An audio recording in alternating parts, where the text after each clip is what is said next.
Welcome back dear students. Granulocytes हम complete कर चुके थे और आज के लेक्चर में हम देखेंगे नेचुरल किलर सेल क्या होती है और नेचुरल किलर सेल यानी कि एनके सेल कैसे काम करती है। इसकी फंक्शनिंग पे जाने से पहले मैं आपको इसका ओरिजिन बताता हूँ कि एनके सेल कहाँ से बनती है। वैसे तो मैंने आपको इनिशियल वीडियो में भी इसका पूरा का पूरा ओरिजिन बताया था, बट जिन बच्चों ने जिन स्टूडेंट्स ने वो वीडियो नहीं देखी है उनके लिए मैं एक बार फिर से फटाफट से रिपीट कर देता हूँ। तो देखिए स्टूडेंट्स, बोन मैरो से शुरुआत करते हैं। बोन मैरो के अंदर बोन मैरो के अंदर there is a special cell called stem cell. ठीक है, अब ये जो स्टेम सेल है this is also called mother cell. ये स्टेम सेल अलग अलग तरह की सेल्स आगे चल के फॉर्म करती है।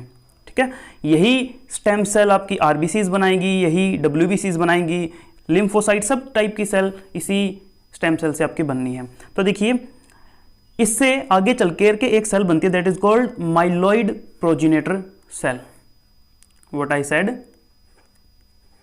Myeloid progenitor cell. Okay, and another is lymphoid progenitor cell.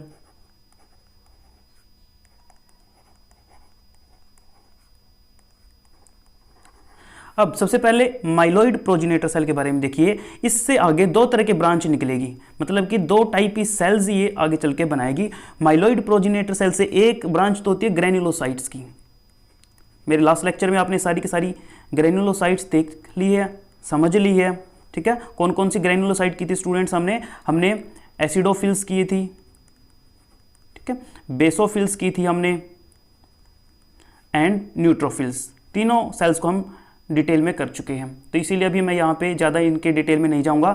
Granulocyte के बाद एक माइलॉइड प्रोजेनेटर सेल की जो ब्रांच है that is monocytes.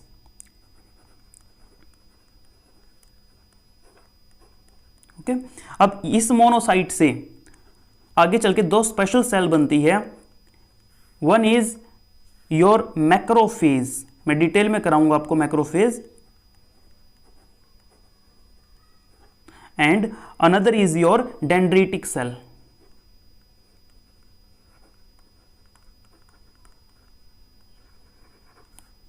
So macrophage और डेंड्रिटिक सेल को हम डिटेल में करेंगे। उसके बाद लिम्फोइड प्रोजेनेटर सेल के बारे में बात करते हैं। तो लिम्फोइड प्रोजेनेटर सेल आगे चल के इट शोज 3 मेन सेल्स, मतलब कि ये 3 मेन सेल में डिफरेंशिएट हो जाती है। One is your natural killer cell यानी कि एनके सेल, जिसके बारे में आज हम डिटेल में करेंगे। उसके बाद another is B cell and T cell. Okay, so देखिए एसिडोफिल हम कर चुके हैं, बेसोफिल हो गया, न्यूट्रोफिल हो गया। मोनोसाइट्स अभी हमारी बची हुई है। मैक्रोफेज और डेंड्रिटिक सेल हम नेक्स्ट लेक्चर में कवर कर देंगे। आज के लेक्चर में हम एनके सेल देखेंगे। तो ये सारी की सारी जो सेल्स हैं बी और टी सेल को छोड़ के, let me change the colour, natural killer cell से लेकर के इधर इधर वाली ये सारी की सारी सेल्स हमारी इनेट इम्यूनिटी प्रोवाइड करने वाली सेल्स है। These all cells provide us innate immunity. और इनेट इम्यूनिटी प्रोवाइड करने वाली सेल्स की जो स्पेशलिटी है वो ये है कि ये अनट्रेन्ड सेल होती है, ये नॉन स्पेसिफिक होती है। These are non specific cells और you can say untrained cells. Okay, but B cell और टी सेल का ऐसा फंडा नहीं है। बी सेल और टी सेल इनकी स्पेशल ट्रेनिंग होती है। ठीक है, so these are specific cells और you can say these are trained cell. और ये दोनों सेल हमें प्रोवाइड करती है एक्वायर्ड इम्यूनिटी।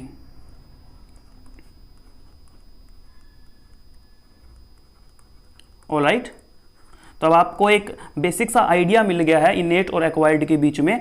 तो एनके सेल आज हम देखेंगे कि एनके सेल किस टाइप से काम करती है। चलिए आगे बढ़ते हैं। नेचुरल किलर सेल, तो मोटी मोटी सी आपने क्या नेचुरल किलर सेल के बारे में क्या बातें समझ ली। पहली बात तो आपको ये समझ में आ गया कि ये जो सेल है ये एक लिम्फोसाइट है, क्योंकि ये लिम्फ के अंदर सर्कुलेट करती है। जैसे कि बी सेल और टी सेल, बट ये अनट्रेन्ड सेल है। अनट्रेन्ड का मतलब क्या है, जैसे कि मान लो एक आर्मी का पर्सन है और एक कोई नॉर्मल बंदा है, ठीक है, दोनों के हाथ में आपने AK-47 दे दिया। आर्मी का जो पर्सन है वो ट्रेंड है, ठीक है, उसको पता है कि कौन से पर्सन पे कहाँ पे वार करना है। बट अगर एक नॉर्मल बंदे के हाथ में वही AK-47 आपने दी है तो वो बस सामने दुश्मन देखते ही उस पर वार कर देगा, ठीक है। वो उतना ट्रेंड नहीं है जितना कि बी सेल और टी सेल होती है, ठीक है। वो एंटीजेंस के लिए स्पेसिफिक नहीं है, but B cell and T cell antigen specific cells होती है। So NK cell is a untrained cell, और you can say simply non-specific cell.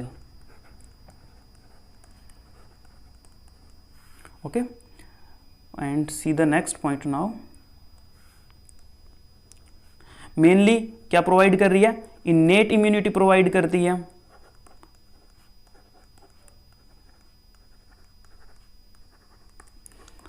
और अगर इसकी ओवरऑल रेंज की हम बात देखें तो 5 to 20%, 5 to 20% है ये किसका, ऑल लिम्फोसाइट का, of all lymphocyte. All WBC नहीं बोला मैंने, प्लीज प्लीज इस चीज को नोटिस कीजिएगा आप, ऑल लिम्फोसाइट मैंने बोला यहाँ पे, ठीक है, 5 to 20%।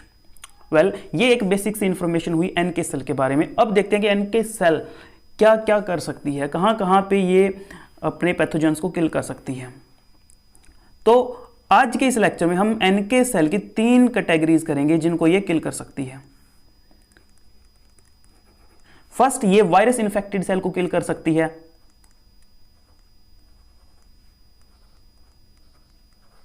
वायरस इन्फेक्टेड सेल को किल कर सकती है। ओके, मतलब कि जो वायरस है सेल के अंदर जा चुका है, और जब अंदर चला जाता है तो हम इसको बोलते हैं इंट्रासेल्युलर इन्फेक्शन, ठीक है। सो इंट्रासेल्युलर इन्फेक्शन मैं आपको डिटेल में समझाऊंगा। अब ऐसा भी हो सकता है कि कुछ वायरस बाहर पड़े हों, दैट मीन्स एक्स्ट्रा सेल्यूलर। तो एक्स्ट्रा सेल्यूलर वायरस के अगेंस्ट ये कैसे फाइट करेगी ये चीज हम समझेंगे, और उसके बाद में इसको थोड़ा सा इधर करके लिख लेते हैं। और लास्ट चीज, ये कैंसर सेल को भी किल कर सकती है। So it can kill cancer cell, or simply you can say tumor cells which are under stress. तो मैं एक एक कैटेगरी आपको डिटेल में समझाने जा रहा हूं। पहले हम देखेंगे वायरस इन्फेक्टेड सेल के अगेंस्ट नेचुरल किलर सेल कैसे फाइट करती है। ओके, सो फर्स्ट कंडीशन देखिए स्टूडेंट्स, मान लीजिए ये है कोई पैथोजन, और पैथोजन में भी हम किसकी बात करेंगे, वायरस की, क्योंकि वायरस को किल करने में बड़ी सक्षम होती है NK सेल। अब मान लो कि ये वायरस एंटर कर गया किसी भी बॉडी के किसी भी सेल में, so here is any cell of our body, ठीक है, कोई भी सेल है इसके अंदर चला गया, so the virus has been enter. Okay, now this is an infected cell of our body.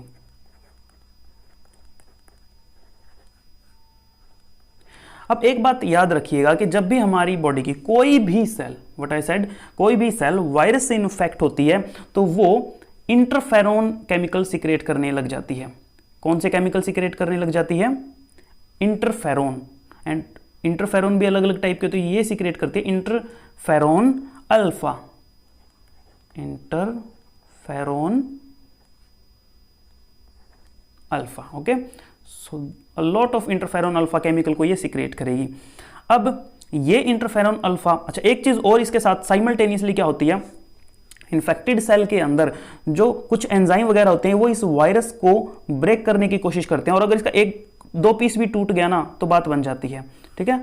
अब ये क्या करेगी सेल, इसके पीस को ब्रेक डाउन करके, इसके किसी भी मान लो पार्ट को ब्रेक डाउन करके और अपने सरफेस पे रिप्रेजेंट कर देगी through class 1 MHC molecule like this, ऐसे रिप्रेजेंट कर देगी। सो ये ऊपर ये जो मैंने बनाया है, this is what, this is MHC1, major histocompatibility class 1। MHC क्या है, एक तरह का आप ये मान लीजिए कि किसी सेल के ये हाथ हैं, ठीक है, इसने इसके पार्ट को उठा के अपने मतलब कि अपने हाथों में इसको ले लिया है, वायरस के पार्ट को, और ये दूसरी सेल्स को दिखा रही है कि देखो मैंने एक ऐसी चीज को पकड़ा है जो ठीक नहीं है। ठीक है, तो एमएचसी का काम क्या है, अंदर जो भी गड़बड़ चल रही है उसको बाहर की तरफ रिप्रेजेंट करना ताकि बाकी की सेल आए और इस इन्फेक्टेड सेल की हेल्प कर सकें। तो MHC1, और एक बात याद रखिएगा कि MHC1 मॉलिक्यूल जो है वो हर MHC1 जो मॉलिक्यूल है बच्चों, वो हर न्यूक्लिएटेड सेल के सरफेस पे होते हैं। Every nucleated cell, each and every nucleated cell, कोई भी नॉर्मल सेल है, मैंने वर्ड क्या यूज किया, कोई भी नॉर्मल सेल है, न्यूक्लिएटेड सेल है, उसके सरफेस पे MHC मॉलिक्यूल्स प्रेजेंट होते हैं हमेशा। ठीक है ना, और काम क्या है, इस वायरस के पीसीज को ब्रेक डाउन करके और कुछ पीसीज को अपने यहाँ पे सरफेस पे ये रिप्रेजेंट कर रही है। अभी वायरस पूरी तरीके से किल नहीं हुआ है और बहुत सारे ऐसे वायरस होंगे, there are a lot of viruses like this, a lot of virus. तो इन्फेक्टेड सेल सारे वायरस को किल नहीं कर सकती है। तो इसने संदेशा भिजवाया है, और इसने जो संदेश भिजवाया है तो ये इंटरफेरॉन अल्फा इसका एक तरह का व्हाट्सअप है, ऐसा समझ लीजिए आप। ठीक है ना, अब ये जो मैसेज है ये कहाँ पे जाएगा, ये जाएगा स्टूडेंट्स आज की हमारी जो मेन सेल है that is our natural killer cell, उसके पास में। So for example this is our natural killer cell NK cell. Okay, जैसे ही NK सेल इंटरफेरॉन अल्फा को देखेगा, अब NK सेल के पास में रिसेप्टर होते हैं इंटरफेरॉन अल्फा के लिए, तो इंटरफेरॉन अल्फा NK सेल के रिसेप्टर पे जाकर के चिपक गया, और जैसे ही ये इस पे अटैच होता है NK सेल तुरंत क्या हो जाएगी, एक्टिव। NK सेल क्या बन चुकी है, एक्टिव, यानी कि NK सेल को अब समझ में आ चुका है कि किसी न किसी सेल में गड़बड़ हुई है, और अब NK सेल पहुंचेगी मौकाए वारदात पे, यानी कि उस सेल के पास पहुंच जाएगी जहां पे जिसके अंदर अभी क्या चल रही है, गड़बड़ चल रही है। तो देखिए NK सेल पहुंच गई ना यहाँ पे। अब यहाँ पे आने के बाद क्या करेगी, सबसे पहले MHC के ऊपर जो ये रिसेप्टर है इससे अटैच होगी। ठीक है, इससे अटैच होना इसके लिए बहुत ज़रूरी है, अदरवाइज ये काम यहाँ पे नहीं करेगी। जैसे ही ये इस MHC1 के सरफेस पे अटैच होगी, तुरंत जो NK सेल है ये दो मेन केमिकल सीक्रेट करेगी। मेरे पॉइंट को नोट कीजिएगा, दो मेन केमिकल को इसके ऊपर बरसाना शुरू कर देगी। वो दो केमिकल कौन कौन से हैं, एक तो है परफोरिन और एक है ग्रेनजाइम। ठीक है, मान लीजिए ये जो पिंक डॉट मैं बना रहा हूं दिस इज परफोरिन। ठीक है, और एक मैं बना देता हूं किसी दूसरे कलर से, फॉर एग्जांपल स्टार से बना देता हूं। जो ये स्टार हैं these are ग्रेनजाइम्स।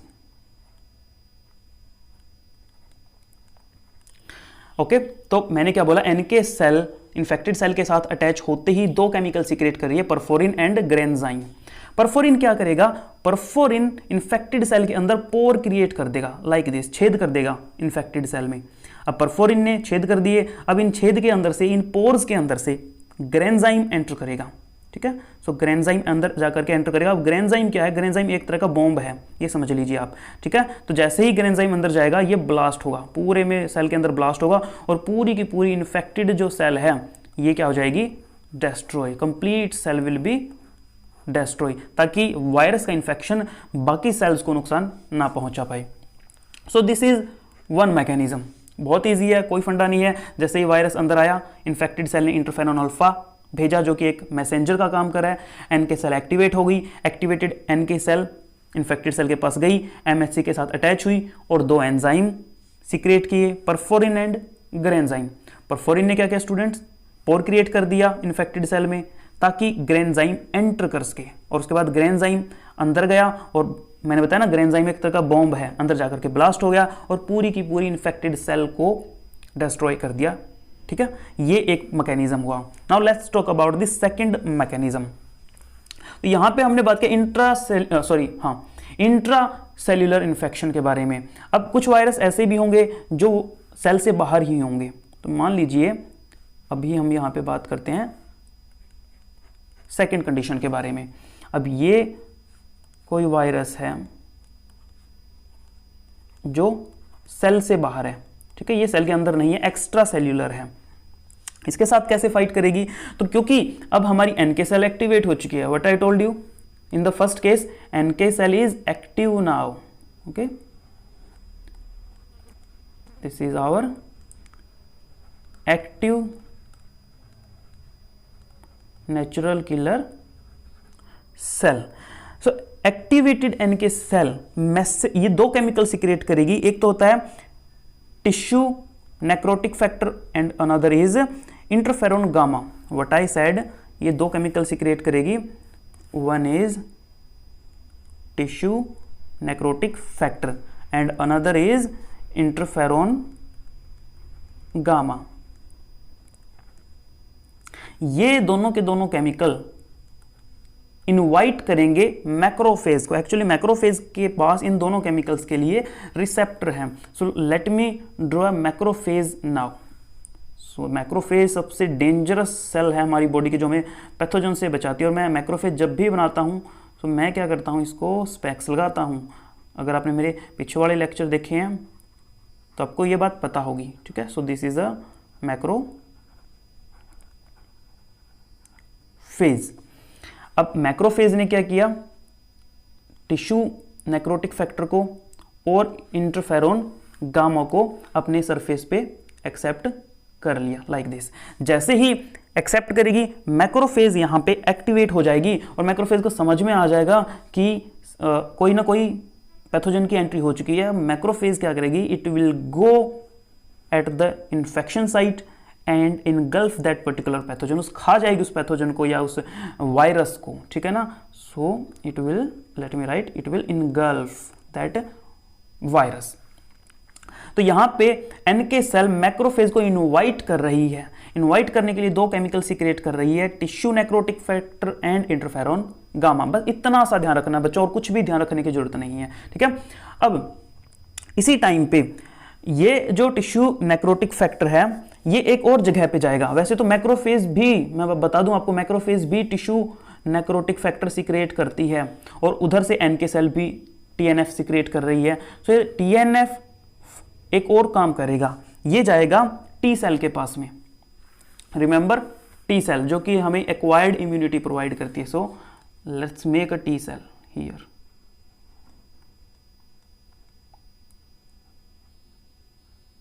like this, okay, this is a T cell। Tissue necrotic factor जाएगा और टी सेल के ऊपर जाकर के बाइंड हो जाएगा।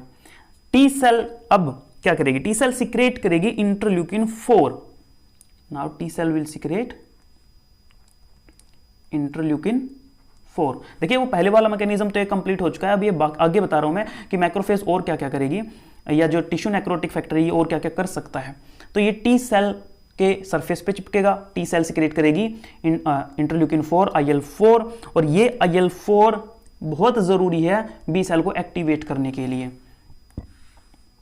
सो for example here is a B cell, ठीक है। बी सेल एक्टिवेट होकर के, आपको पता है बी सेल क्या सीक्रेट करती है, एंटीबॉडीज।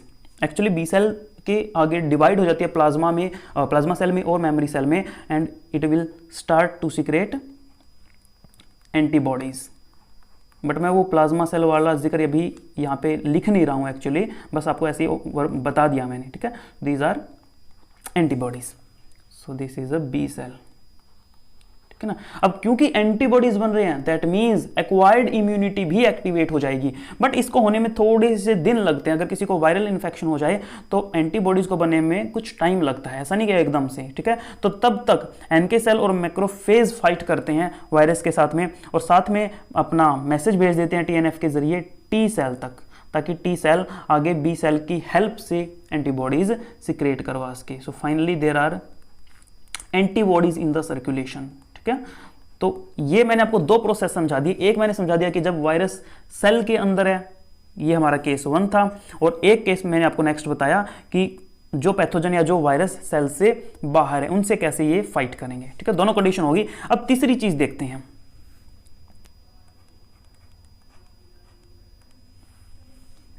तीसरा मैं सिखाता हूं आपको ADCC पाथवे।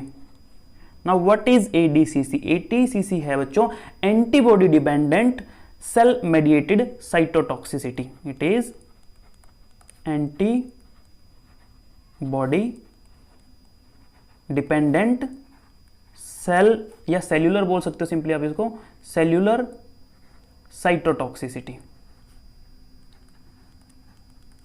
टॉक्सिसिटी, राइटिंग उतनी अच्छी नहीं है, एडजस्ट कर लेना।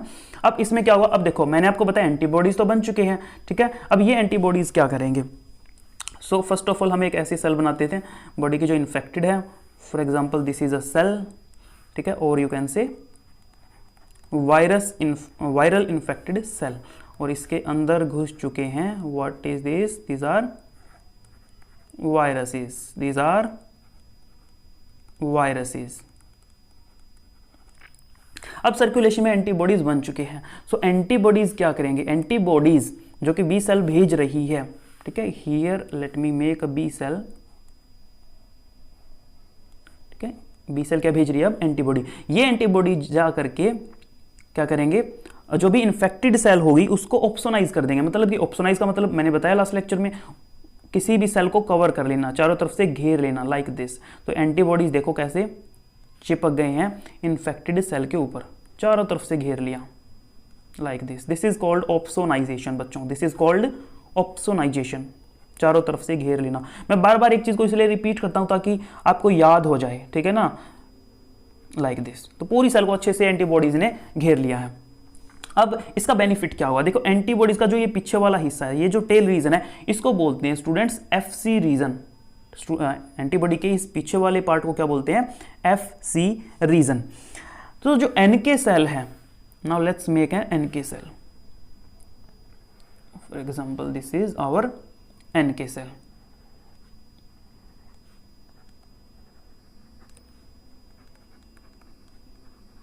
अब एनके सेल के पास एक ऐसा रिसेप्टर होता है, एनके सेल के पास एक ऐसा रिसेप्टर होता है जो इस एफसी रीजन को डिटेक्ट कर सकता है, ठीक है, लाइक दिस। तो इस रिसेप्टर को हम बोलते हैं CD16। याद रखिएगा, अगर आपसे कोई भी पूछे कि एनके सेल के पास ऐसा कौन सा रिसेप्टर है जो एंटीबॉडी के एफसी रिसेप्टर को मतलब कि पहचान सकता है, डिटेक्ट कर सकता है, तो वो रिसेप्टर है CD16। और इसी CD16 का एक और नाम है स्टूडेंट्स, इसी CD16 का एक और नाम है, that is FC, let me right it here, FC gamma 3, sorry FC gamma R3, R लिखना रह गया मेरा, R3, अब ठीक है, FC गामा R3 CD16 का दूसरा नाम है, ठीक है।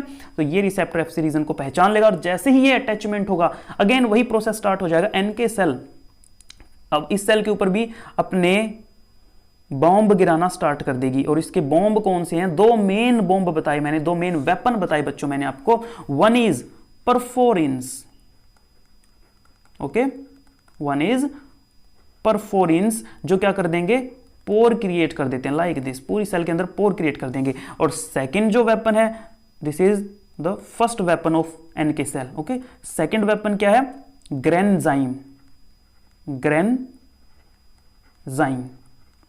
ग्रेनजाइम क्या है, ग्रेनजाइम एक तरह का बॉम्ब है, ठीक है ना, granzyme is a type of bomb.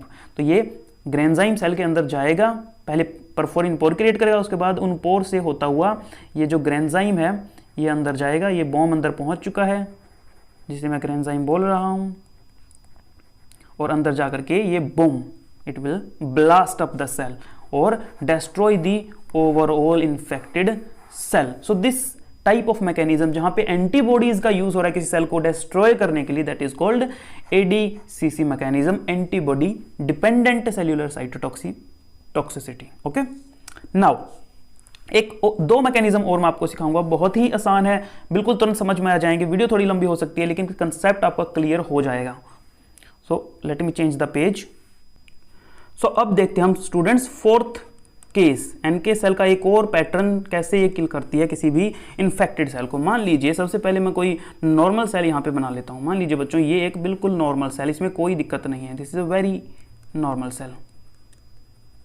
अब मैंने आपको लास्ट टाइम क्या बताया, अभी कुछ टाइम पहले क्या बताया कि जो भी न्यूक्लिएटेड नॉर्मल सेल्स होती है उनके सरफेस पे बहुत सारे MHC क्लास 1 मॉलिक्यूल्स होते हैं। So these are MHC, that is major histocompatibility complex.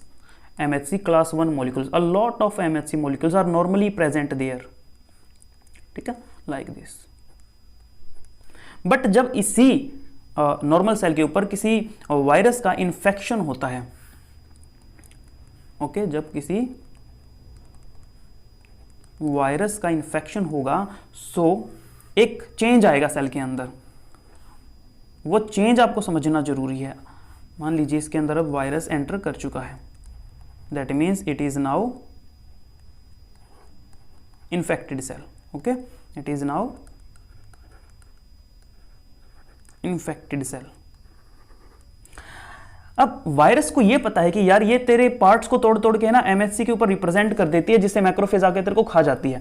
तो ये वायरस क्या करते हैं, ये वायरस बोलते हैं कि यार आप इसके एमएचसी को ही ब्रेक डाउन कर दें तो कैसा रहेगा। तो ये क्या करते हैं, एमएचसी की संख्या को कम करवा देते हैं। ठीक है, तो इन्फेक्टेड सेल के ऊपर एमएचसी की संख्या जब कम हो जाती है, अब यहां पे कंडीशन क्या है, इन्फेक्टेड सेल में there is low count of MHC, तो एमएचसी की संख्या कम हो गई।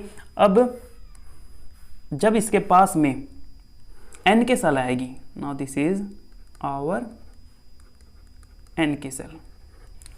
तो एन के सेल की एक और खास बात है, ये गिन के रखती है अपने एमएचसी को, ये हर सेल के एमएचसी का इसको पता है भाई कौन सी सेल के ऊपर कितने एमएचसी मॉलिक्यूल प्रेजेंट है। अब ये क्या करेगी, इसके मान लीजिए एक हाथ बनाता हूं एन के सेल का, ऑब्वियसली इसके पास हाथ नहीं है, but just for understanding purpose, like this. तो इसके ऊपर इसके पूरी इन्फेक्टेड सेल को चारों तरफ से रब करके देखेगी, ये पूरे इसके ऊपर हाथ फेर के देखेगी, जैसे गर्लफ्रेंड सिर के ऊपर हाथ फेरती है बालों में, ये भी इन्फेक्टेड सेल के ऊपर हाथ फेर के देखिए और गिन लेगी कि एमएचसी कम है या ज्यादा।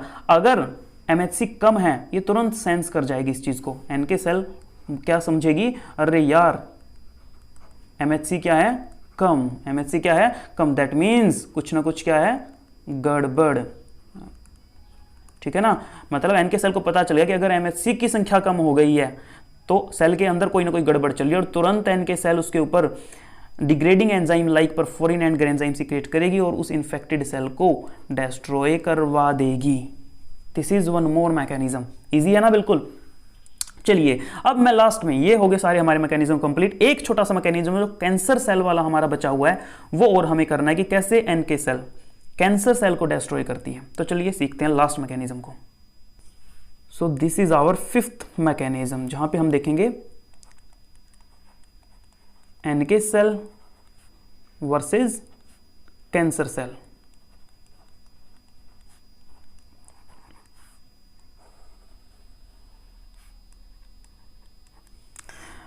मान लीजिए स्टूडेंट्स, एक सेल बनाता हूं मैं, ये कोई सेल बना दी मैंने, this is a tumour cell और कैंसरस सेल।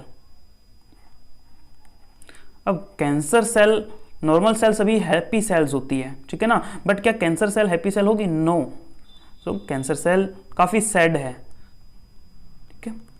अब जब कैंसर सेल मतलब क्योंकि ये सैड है, ये क्या करती है, अपने सरफेस पे कुछ ऐसे केमिकल्स सिक्रेट करती है जो जिन्हें हम बोलते हैं कि स्ट्रेस मॉलिक्यूल्स, आप बोल सकते हो सिंपली उनको। जब भी अब इस टाइम पे क्या है, cancer cell is under stress.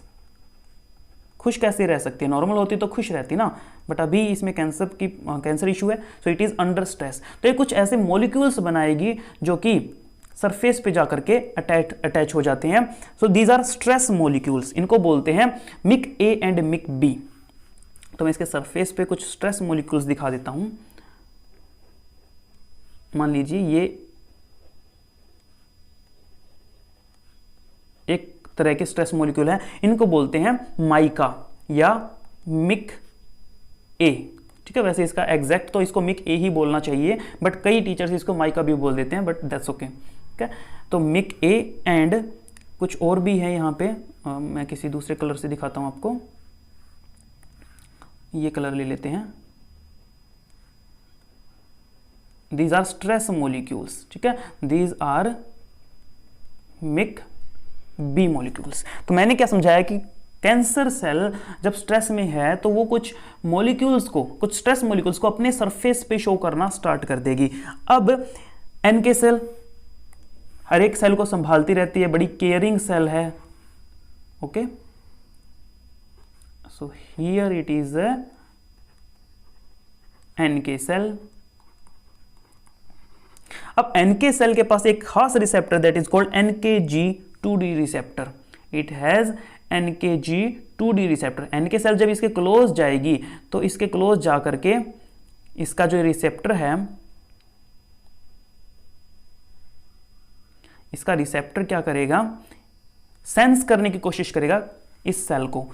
तो जब एक एनके सेल को किसी भी सेल के सरफेस पे मिक ए या मिक बी जैसे केमिकल्स अपीयर होते हैं, ये एनके सेल तुरंत समझ जाएगी ओ कि सामने वाली सेल को कैंसर है, सामने वाली सेल ट्यूमर सेल है, और एनके सेल क्या करेगी, उसके बाद एनके सेल केमिकल सिक्रेट करके इस कैंसर सेल को डिस्ट्रॉय कर देगी। The most important thing is here कि जो ये एनके सेल, इसका जो ये रिसेप्टर है जो मिक ए और मिक बी केमिकल्स को डिटेक्ट कर रहा है, इसको हम बोलते हैं, मैं बता देता हूं, मैंने लिखा नहीं, it is NKG, it is NKG2D।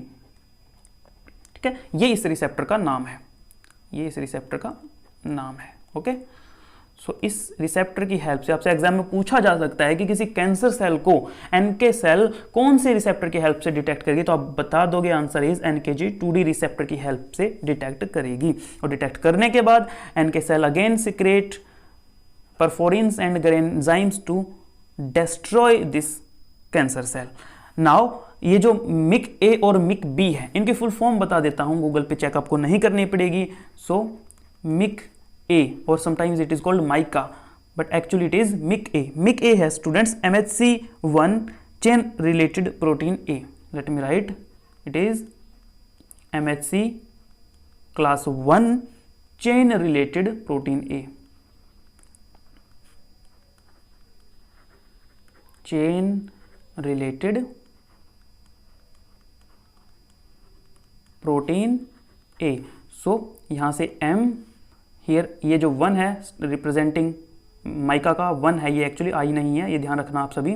ठीक है, उसके बाद में चेन रिप्रेजेंट कर रहा है सी को, and then your chain related protein A. तो यहाँ से इसका M1CA ऐसे करके ये माइका बन जाएगा। ठीक है, और जो MIC-B है उसमें प्रोटीन बी हो जाएगा, इतना सा डिफरेंस है। So MIC A and MIC B protein cancer cell के सरफेस पे अपीयर होते हैं, जिनको एनके सेल सेंस करके उसको डिस्ट्रॉय कर सकती है। तो आई थिंक एनके सेल आज के बाद आप कभी नहीं बोलोगे, क्रिस्टल क्लियर आप सभी का हो चुका है। अब नेक्स्ट वीडियो में हम क्या देखेंगे, नेक्स्ट वीडियो में स्टूडेंट्स हम मोनोसाइट्स को कवर करेंगे, जहां पे हम मैक्रोफेज देखेंगे, क्योंकि हमें सबसे पहले इनेट इम्यूनिटी वाली सेल्स को कवर करना है। तो अभी हमारी सिर्फ 2 सेल बची हुई है, एक हमारी मैक्रोफेज बची हुई है और एक हमारी बची हुई है डेंड्रिटिक सेल। नेक्स्ट वीडियो में हम इन्हीं को कवर करेंगे। So that's it, thank you so much, मिलते हैं नेक्स्ट लेक्चर में।